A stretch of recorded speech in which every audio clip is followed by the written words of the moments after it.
Warning, this video may contain some material that many parents may find unsuitable for children under the age of 14. We use Dremel tools, sharp objects, swear a lot, well, sometimes, and overall, anybody under the age of 14 shouldn't be watching this unless you have a parent with you. And if you do watch, I hope you enjoy it.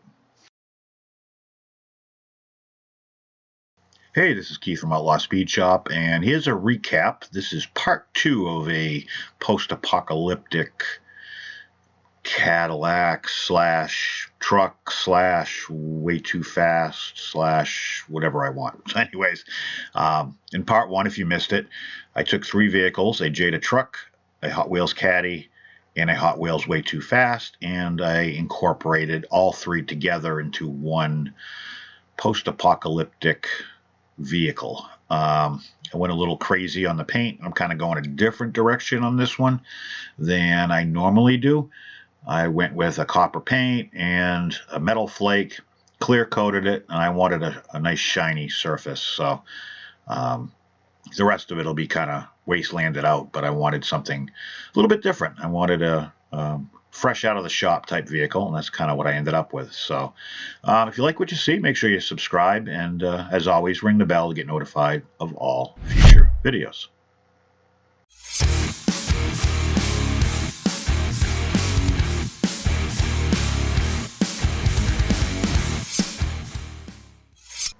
So yeah, this is part 2. You see my little guy in there. He's got no legs. I had to cut him off to fit in there for the interior. So I guess he'll get preferred parking at post-apocalyptic Walmart because he's handicapped. But anyway, so I want to get the interior in because I'm doing things a little differently and I'm mounting it on a different chassis. I'm just going to glue some styrene in there to help hold it in place. And it's just a placeholder, nothing structural, I guess. So when I put it on there, obviously there's some gappage along the back side because the base of the rear part of the chassis where the rear wheel wells are sits on the rear wheel wells of the truck. It sits a little too high, so you can see pretty much right through. So I'm taking some corrugated styrene, which came in my assorted kit, which I've pretty much had for like 9 months and I'm still using. So I glued that on, and now I'm going to take some, I believe it's called Retributor Armor from Citadel. It's got a kind of a goldish, actually it is gold, or bronze, I guess you could say. And I'm just going to give it a quick paint because I'm going to end up doing some stuff to it anyways. Just helps fill in some of the gaps when you put the body on. So speaking of putting the body on, I'm going to glue, now that I've got some strong surfaces to actually glue it to, this is the fun part of the process. You can see I put a firewall on that. I didn't show it. I thought I recorded it, but I didn't. And the rods that are sticking out are to hold the nose. Those are axle rods. It's piano wire. I think it's 0.035 or 25 piano wire. So I use that. Now, I tend to bounce around, and I like to try to use everything at my disposal. So I have these Tamiya weathering powders. So I'm taking some rust and some silver, and I'm hitting the underneath. So again, I want the body of the car, I wanted it nice and shiny, and something like it just came out of the shop. And this guy keeps his stuff clean, so I wanted the rims clean and I wanted the body clean. Other than that, I really don't care. That's something that he doesn't care about. You got to drive the thing around, but you throw it in some of the stuff gets rusty. You use and use parts. I don't know. I'm kind of making stuff up as I go along, but so obviously I'm going to use some of the sand weathering powder for the wheels. In the past, I've also dry brushed wheels with Xandri dust. Same effect. There's not one I prefer over the other. I just like to change things up a little bit and use all the different things I've bought over the last year to try to make the best I can. So the sides, because of the way the body sits on the chassis, the sides just look bare. I was going to put the running boards that came with the chassis back on, and they just didn't look right. So I'm kind of making my own side pieces. Excuse me. This is where it can get fun. I'm just kind of gluing stuff on. I'm taking a square stock, and I don't throw anything away. So all the little scraps and pieces and greeblies and all that kind of stuff I have in a bag. So you can kind of see, I'm seeing roughly where I'm at, and I'll start cutting it and trimming it and cutting it and trimming it till it looks decent enough. I'm kind of roughing it up a little bit with a file. And when I think it's just about right, I'll end up calling it a day on that. The whole goal is just kind of to hide the sides, bring it down a little bit, and to add texture. Just flat looks okay, and you'll see at the end. But I'm just going to take some little bits and pieces and glue those on like it's patchwork. A piece of steel rusted out. They put another piece of steel over that. You can have fun with this. That's the great part. I mean, I enjoy not restoration because I don't really restore anything, customizations and all that stuff. But sometimes when you can just sit there and let your imagination run wild, I mean, there's no right, there's no wrong. So this is the driver's side now. I had this toolbox. I'm not sure where I got it from. So I'm going to glue that on. And that way, at least there's some sort of function to the piece on the driver's side. And then I didn't go high enough on the back when I was trying to hide it with the corrugated. So I got to cut 3 more pieces. It ends up looking really good, but I screwed up and I didn't go high enough, so it's not a big deal. Just add more pieces. That's why I have styrene sheet. It's easy to work with. So the side pieces I made, I painted in the Chaos Black so it matches the base.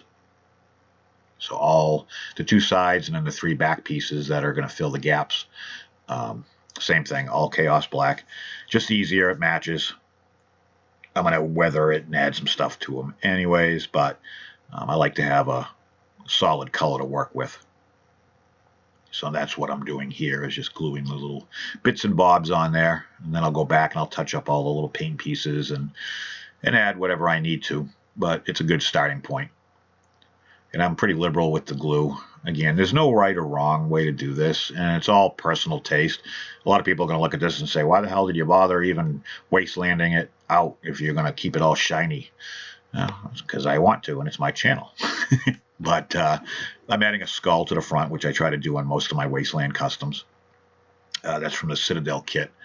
So here, I kind of played around with the way too fast exhaust, and I just couldn't get it to look right.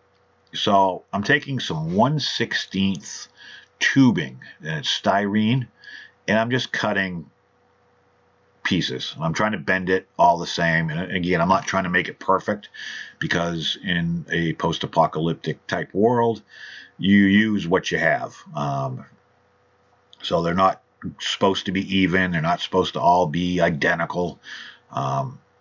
So I end up cutting 4 for each, 8 for each side.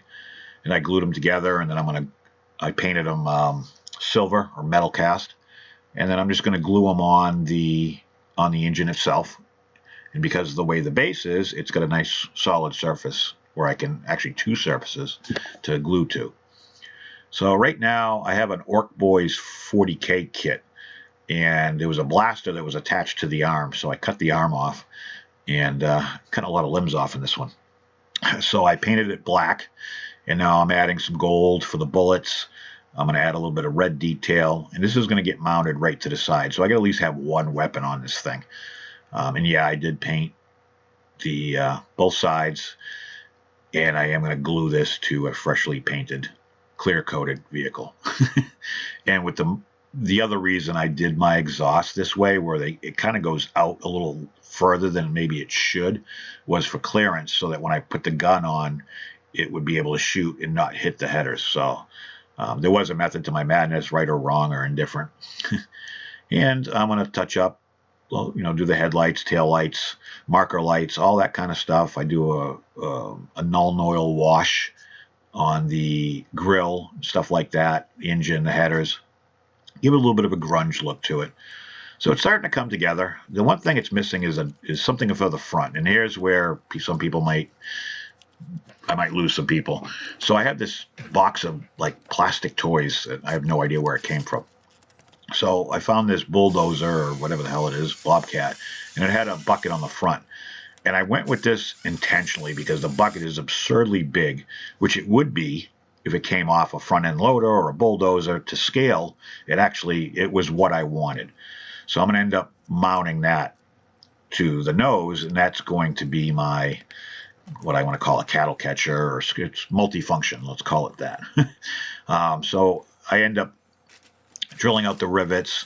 I can stick a piece of styrene through it with and then sleeve it with another piece of styrene so it actually articulates, and then I can use that to mount to the nose of, you can see right there. And it works out really, really well, surprisingly. It took me a couple times to get it right. So I took the stickers off, which I end up using at least one of them for the back end. It's like a caution thing. And for weathering this, I took my Vallejo paints and I watered them down 2 different colors. And I just smothered the crap out of this thing with dark rust. And then I went right back over. I wiped it down, then went right back over it with a lighter rust. And then I dabbed that on there. And it really came out good. So, hey, huge shout out to my Patreon members. Without them, it just really, I can't say thank you enough. And I got a lot of stuff coming up for Patreon members, a lot of giveaways, a ton more stuff that I'll be announcing soon for this year. So, anyways, this is what I started with. 3 vehicles. I like kit bashing, and I love trying to make things work together. And I just thought these 3 were a perfect match, and it worked out well. This is what I ended up with. You can see I put the sticker on the back. Please watch all the video. I got this. I get some pictures, beauty shots, whatever the hell you want to call them at the end. You can see I kind of weathered the bucket a little bit. It does articulate up and down. I think it came out great. It was exactly what I wanted. For once, it's what I envisioned, and that never happens. So I appreciate you guys watching this. Sorry it was 2 parts. Thanks for watching, subscribing, commenting, everything you guys do. I really do appreciate it. I'll catch you on the next one.